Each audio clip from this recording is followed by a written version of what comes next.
Livre audio du pasteur Nguessan Mathias Anassé.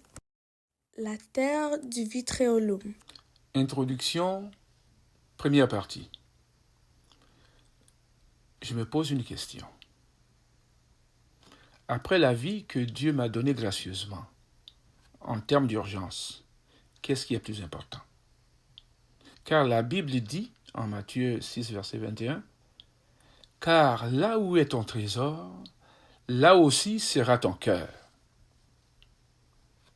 Dans mon existence actuelle, ai-je mon cœur là où est mon trésor? Aujourd'hui, tout le monde s'entend à croire que l'argent est au bas mot ce qui est plus important dans la vie. Mais, est-ce que je peux chercher tout l'or du monde si je n'ai pas la vie?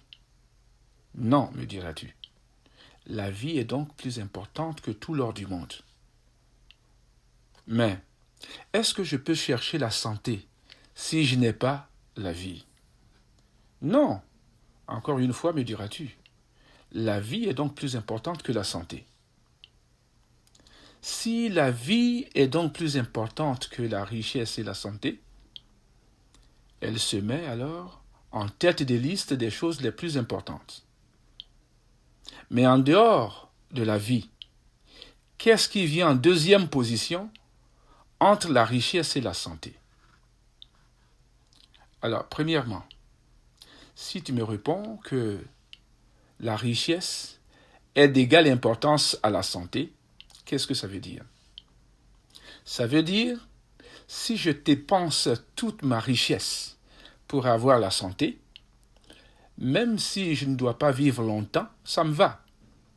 Parce que je n'ai pas assez d'argent pour vivre longtemps en santé de toute façon. Deuxièmement, si la richesse est d'importance inférieure à la santé, qu'est-ce que ça veut dire? Ça veut dire tout simplement, j'ai dépensé toute ma richesse pour avoir la santé. Malgré tout, je suis encore un peu malade. Et je n'ai rien pour me nourrir dans cette maladie. Troisièmement, si la richesse est d'importance supérieure à la santé, qu'est-ce que ça veut dire? Ça veut dire tout simplement, j'ai dépensé une bonne partie de ma richesse pour avoir la santé. En fin de compte, je suis en santé, mais je n'ai pas encore... je suis en santé et j'ai encore un peu d'argent pour vivre. Dans ces trois choix de réponse, en dehors de la vie que Dieu nous a donnée gracieusement, si la santé est notre trésor, pourquoi nous ne la confions pas à notre cœur? Et c'est au cœur d'un médecin qu'on la confie, même s'il faut se rendre esclave du travail pour la racheter ensuite.